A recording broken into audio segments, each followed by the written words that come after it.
think it needs to get a little bit more aggressive. I think we need Republican leadership to come out swinging and say, you know what, not only are we going to do this, but we're going to go for criminal referrals. And the biggest thing we need to do is if we find something here, they have to talk about impeachment. All right.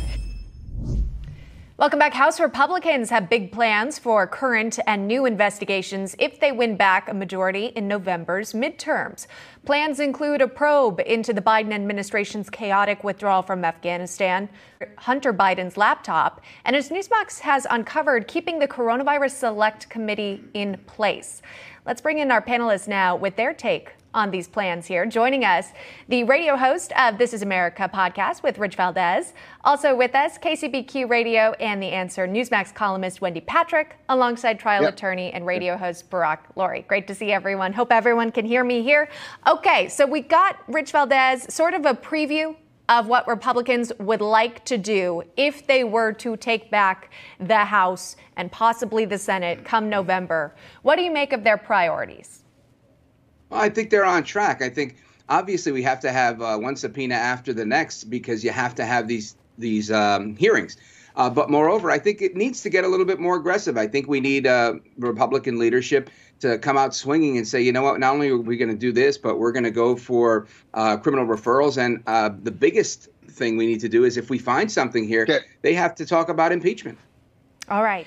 The New York Post is asking that question, essentially. They've got a new column out with questions for Joe Biden, even saying that he's flying too close to the sun, about president getting looped into the investigation. Michael Goodwin writing first, it's possible the media come latelys are just changing tactics and are writing about the probe of Hunter to reposition their defense of Joe.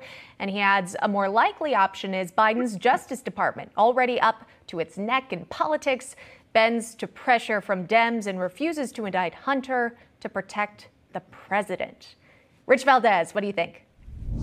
Yeah, it sounds pretty accurate. Again, I think a lot of people are having to come clean. They're in damage control. They're saying, oh, my gosh, everybody knows that this laptop was real when we released it back in October. Now everybody knows.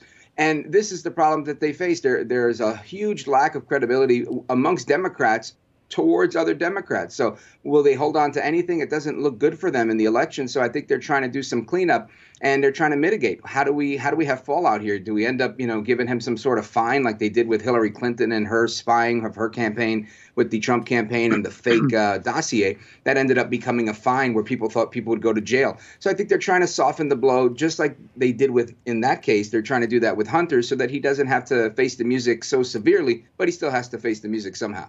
Still ahead, the U.S. and NATO pledging to give more arms to Ukraine. But is this new package enough to aid the war-torn country?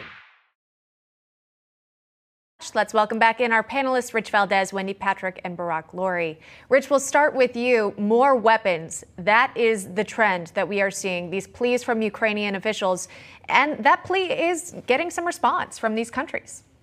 Yeah, well, there's a whole bunch of pro-Putin patriots out there that would tell you, no, this is just Russian truth and Ukrainian disinformation. I tend to agree with the story that I just heard. I think the Ukrainians need this support. I'm glad that they're getting this support. And I see Jake the Snake Sullivan. He's slithering around his words because a couple of weeks ago, everything would have been viewed as an escalation. Now he's saying, no, well, we're sending javelins and they're not anti-tank. They're anti-armor. You could use them for different things, whatever they want to say, whatever rhetoric they want to use.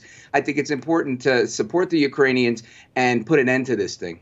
Yeah, day 44, the war rages on, and there's civilian loss of life at this time. Here's Secretary of State Antony Blinken offering this recent critique of the Kremlin. Take a listen. The participation of all of these allies and partners highlights the remarkably broad coalition of countries from around the world that are united in standing with Ukraine and against the Russian government's aggression. Countries that recognize Moscow isn't just attacking one country, but the entire international rules-based order.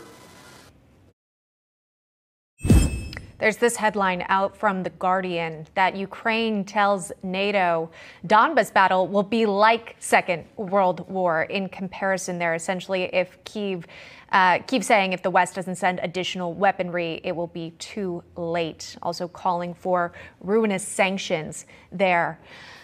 Rich Valdes, as we again enter into the second month of this war, does an off-ramp seem in the near horizon? Could there be a solution to end this conflict?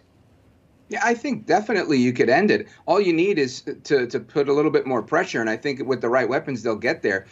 International support, I think, tends to lend itself to these situations really, really well. But this situation in Donbass, this has been a war zone for a bunch of years, and I'll describe it as a civil war between the Russian separatist types and the Ukrainians and other actors that are there. So I think that there's always been an instability in that region, and it's going to take a little bit more to probably quash what's going on there. But I do think that there's an off-ramp if Zelensky gets what he needs to actually put on the offensive that he has to put on.